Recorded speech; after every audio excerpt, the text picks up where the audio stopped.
Welcome back. In this video, we'll discuss how to teach the mindfulness techniques to children ages 2 to 5. Let's begin with an overview of the need of the child at this age and stage of their development, physically, emotionally, and mentally. In this class series, you'll be asked to develop mindfulness and meditation classes for this age group. You can choose to do it in two ways. The first way, which I recommend, is to invite families to participate in these classes together. They can have a lot of fun with role play and discovery of these techniques, and it's a great way for the parents to spend time and bond with their child as they discover their personality of their child. You may choose to do the yamas and niyama lessons with the child and parents separately or together, your choice. You can choose to do a few lessons with the child only and not have the parents present.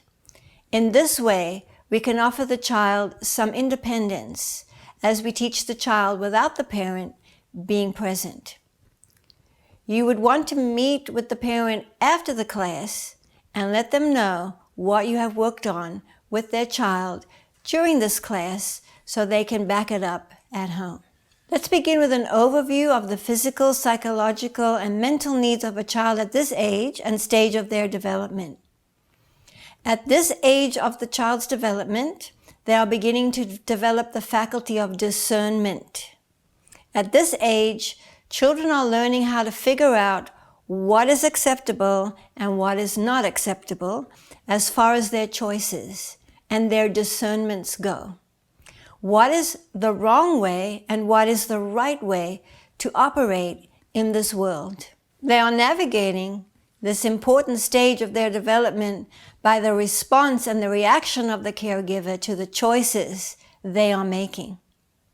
When they choose to do something, they'll watch for the response of the caregiver. If the caregiver has a positive response to what they have chosen to do, the imprint in the child's psyche is that this worked, this is good, this is a good choice, this was a right choice. All children will naturally try out the limits of their territory. It is not necessarily the child's choices that we are concerned about. Rather, it is the way the caregiver helps the child at this age and stage of their development learn life skills and social skills in a peaceful, loving way. The reaction of the caregiver, their primary life skills and social coach, can help the child at this stage learn how to live a life in a peaceful way. The caregiver is teaching them by example how to live this way. Mistakes will be made.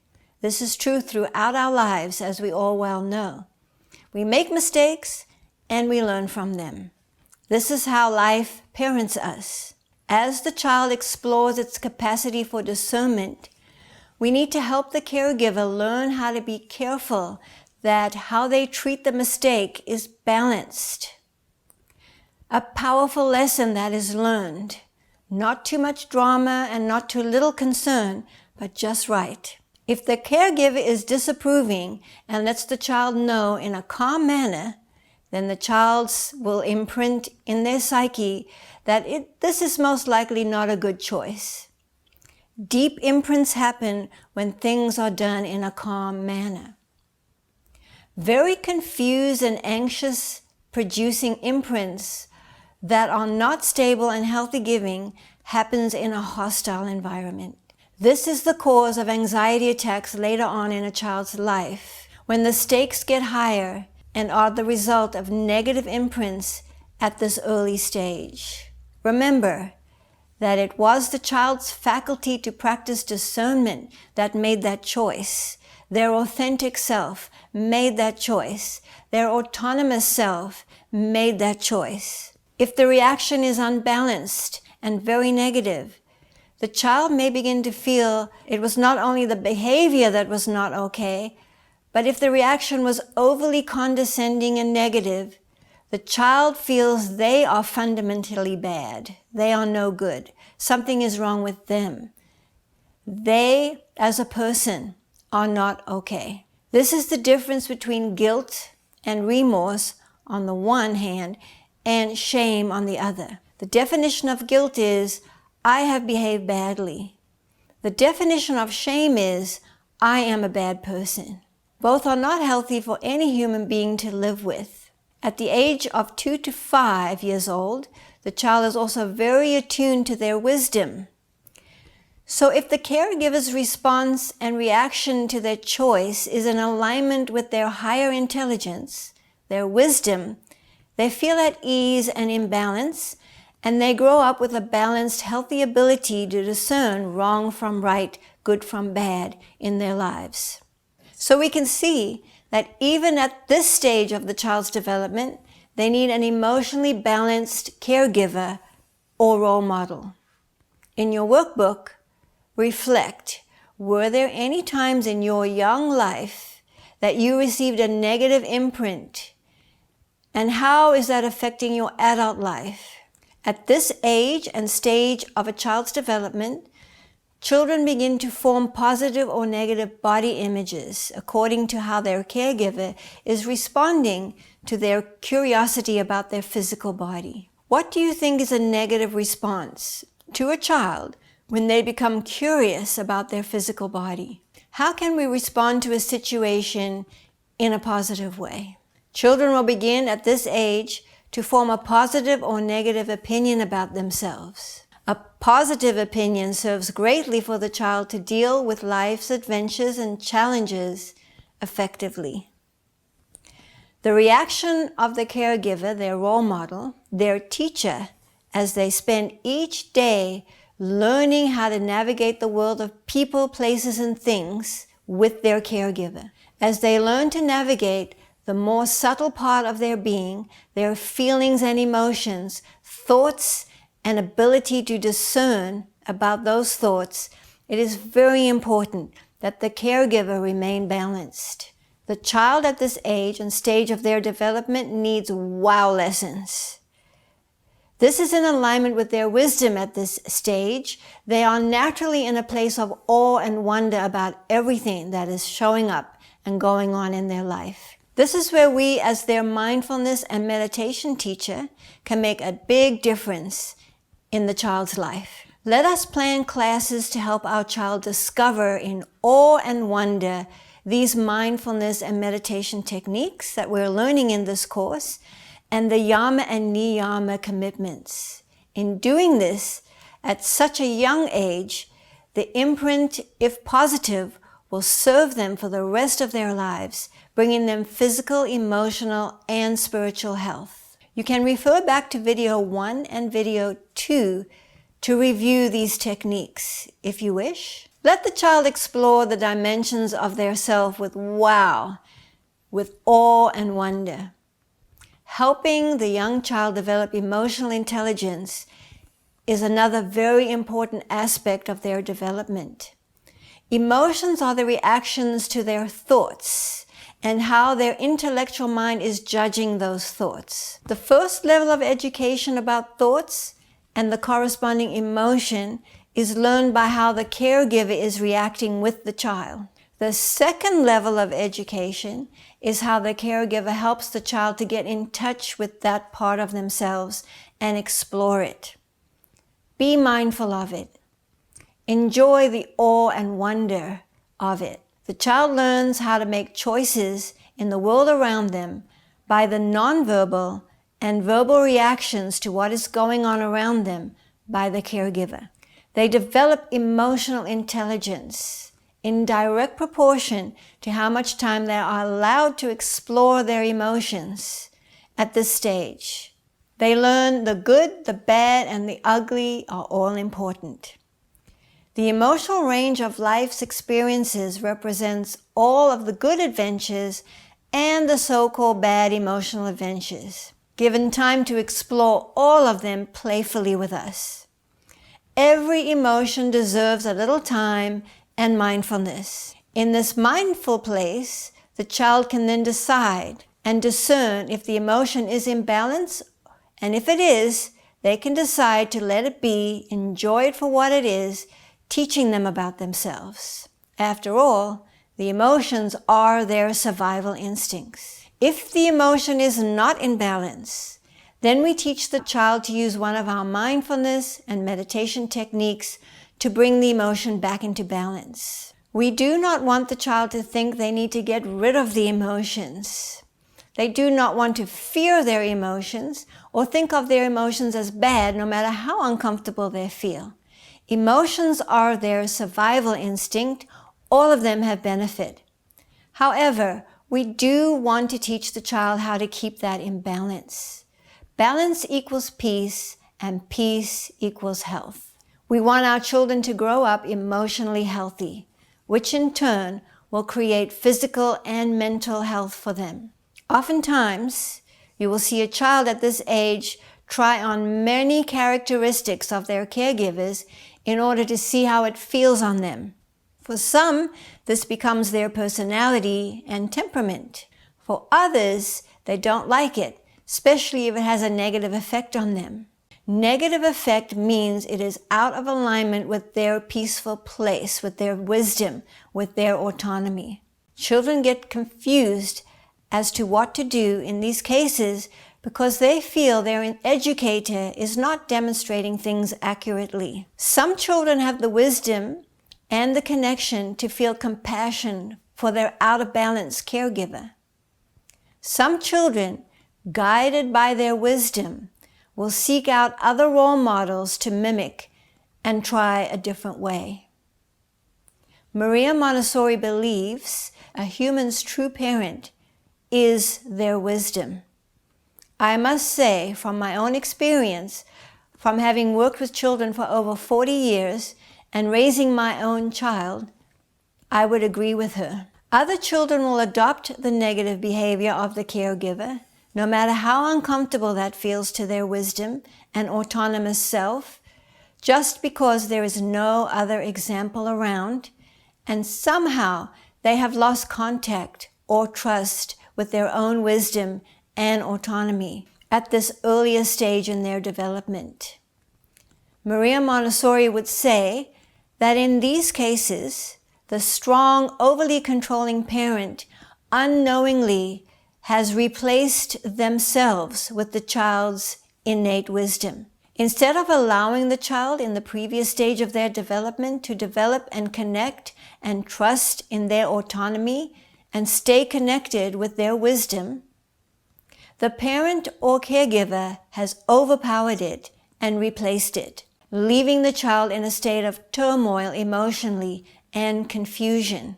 Later on in their teen years, if they develop the strength, they will rebel and hopefully get back to their wise place. In my training to become a Montessori teacher, they implored us to do whatever we could to help the child develop a strong connection with their autonomy and wisdom, as this would help the child to navigate wisely through their lives.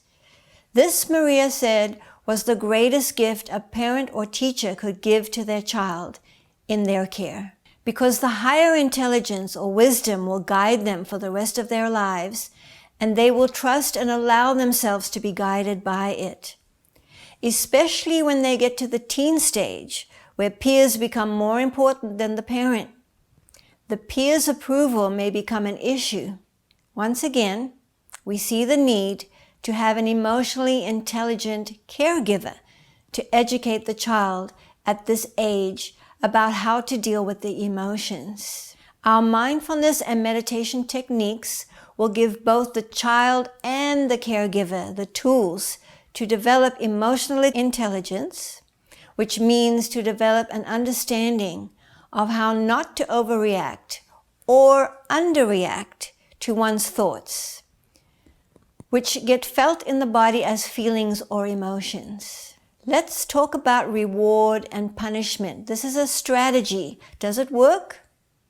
The effectiveness of reward and punishment as a teaching strategy is a matter of debate. To explore these ideas further, we can complete this assignment below. We will discuss it in our next session. Please research the difference between classical conditioning and operant conditioning. Get to know the origins of these two theories, their strengths and their differences, and the application. Then write a paragraph on what you learned during your research. Then write a paragraph on your feelings about whether these approaches would work to teach a child right from wrong at this age and stage of their development. Teach the child good from bad, appropriate from inappropriate, effective from not effective, success from failure. Some caregivers adopt the reward-punishment strategy of life education and parenting for their child as far as their behavior goes. This means that if you do something wrong, you will be rewarded. If you do something bad, you will be punished. Many believe this works because the child will feel good when rewarded and want to do that behavior again. And it creates a positive imprint and it goes to the deepest place of their psyche. The child will feel bad when punished, which creates a negative imprint, which feels very uncomfortable, and they will not want to do that behavior again. As long as the educator, parent, or caregiver is balanced and not angry, impatient, or frustrated, this could provide significant life skills that will serve the child in living a successful life. However, we can begin to see if the educator, parent, or caregiver was out of balance, this could turn into trauma and abuse, and low self-esteem would be the result. The child would think they are doing something wrong, creating guilt. The child might ask themselves, "What did I do? I feel really bad." The child might also get the sense that they are fundamentally bad, which is shame. The child might wonder, "What is wrong with me? I must be a bad person." On the other side, if the child is patronized, they would have an overblown sense of self-esteem. So balance is very important. Honesty is very important with regard to the caregiver with their self and the child. Patrionizing is overly rewarding. When they did not do anything, they might feel an overblown sense of self, which is not going to serve them very well later on in their lives. As we are in a mindfulness and meditation course, and we are training to become a mindfulness and meditation teacher, our focus is on helping the child. The first focus is to help the child learn how to discern what is right from wrong in a loving, kind, respectful way. And our second focus is learn how to do this in a way that is healthy for themselves. We continue to make mistakes and learn from them throughout our lives. Also, others make mistakes, and everybody needs to be treated with love, kindness, and respect. In learning how to forgive ourselves and learn from our mistakes, we can learn to forgive others as well. So we will train on how to deliver the lessons of judgment calls, perception, and discernment with a kind, loving, respectful voice and attitude, with a sense of inquiry and awe and wonder, not in anger, frustration, fear, and imbalance. Wow, that is an interesting choice you just made, is our attitude when we are dealing with children of this age. Did it work out for you? Or could you have done something a little differently? Help them explore. I'd like to share a personal story. I was once an owner of a ballet school in Hoboken, New Jersey. There was an art festival going on, and I decided to take some of my young ballet students, ages 5 to 8, to enjoy the art being displayed at the gallery. The artists would be there present to talk with during this rare occasion of this festival. So I told the students before we left that even if they did not like the work of art they were looking at, there was no need to judge it as wrong or right, good or bad. Just look at it with interest, because every artist will express themselves in a different way, and we might like it or we may not like it, but that doesn't matter. It's just the artist's expression. So off they went in groups to explore the art. And I walked about enjoying how they were enjoying the art, and then they all stopped at a sculpture of a pair of naked women's breasts with big nipples. And they just stood there staring, and I could see they did not know what to think about that. It was a work of art, however. And then they looked at each other, and the oldest said, "This is interesting." I thought that was really cute, because the artist was standing there, and I had told them not to judge anything bad about the art, just enjoy it for what it is. The artist laughed and said, "Yes, isn't it?" So Maria Montessori would say, if a child is misbehaving, it is not because they are bad. It is because there is a behavior skill or social skill that they have not learned yet. They have not integrated it into their personality or temperament yet. This missing behavior needs to be taught. So we, as the mindfulness and meditation teachers, teach the parents in our courses to ask themselves this when a child misbehaves. What skill do I need to teach? Not what punishment should I give. It is the viewpoint of not punishing, but educating that we want to adopt. According to Maria Montessori, bad behaviors really mean a missing social skill, and that social skill needs to be taught. How we teach that skill is what we are focused on in this course. Let's take an example. Let's imagine that a child is not focused on the lesson and playing and is hitting another child. Is this bad behavior? No. Recall our previous conversation. We talked about stop, spiritual timeout method. Ask yourself, what skill is needed to be taught?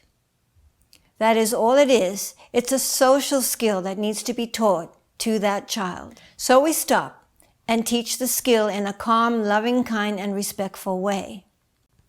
If we have lost it, then that means that we should be honest with ourselves. Practice satya, honesty. If we have lost it, then this means that we should be honest with ourselves, practice satya. If we have allowed ourselves to get angry, annoyed, or frustrated with the child for not behaving, then say to yourself, I've lost it. I need to calm down and stop. Use one of the mindfulness, external or internal grounding techniques, or deep, calm breathing techniques, or even meditation techniques, whichever one you feel will work the best at that time, and get back to your peaceful place. Then with compassion and understanding that is needed at these times, teach the skill that is lacking to the child. Respect the child's needs to learn from their mistakes.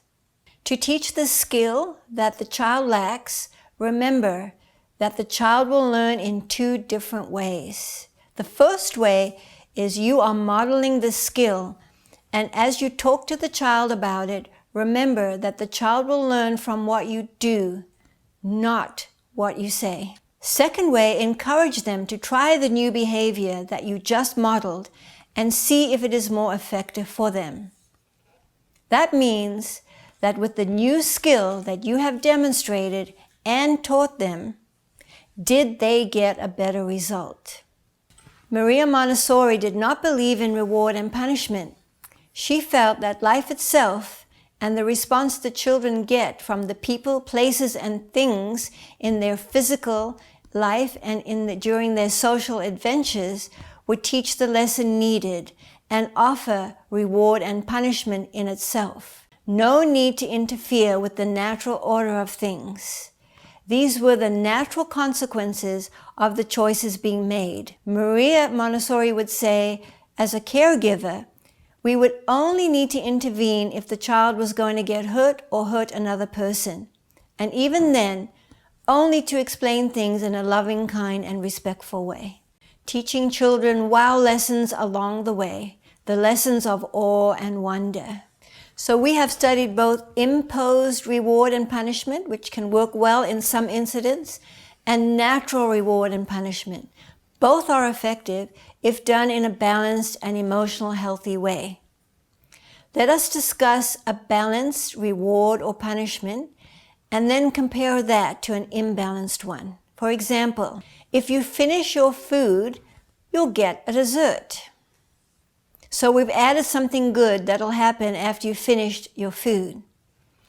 And if you don't finish all your food, you will not get a dessert. So this is us showing something bad that will happen if you don't do what you were told to do. Can you think of other both balanced and unbalanced reward and punishment scenarios? Consequences that focus on punishments, and then consequences that focus on rewards. Which type of consequence do you feel would work better, and why?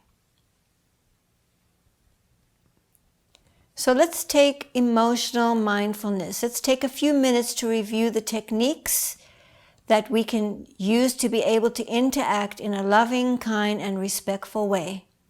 We will teach these techniques to the caregiver and the child so that they have the tools to self-regulate when going out of balance. You can review video 1 and 2, all the mindfulness and meditation techniques at this point, and decide which ones you would teach this age group, 2 to 5, and how you will teach it according to what we have learned so far of the needs of a child at this age, physically, emotionally, and mentally. For your homework, using all the information you learned about what a child needs at this age and stage of their development, create a series of classes to teach the mindfulness techniques, the stop technique, external grounding, internal grounding with the physical, emotional, mental, and intellectual energy, affirmations, mantra, jyoti meditation, yama, and niyama. My suggestion is to develop a class that has the caregiver and the child in it together, exploring all these techniques. Let them both work on the mindfulness and meditation techniques together with role play and interaction. Have fun, enjoy yourself. Contact me if you have any questions. That ends our lesson for today. Thank you, and I'll see you again on the next video.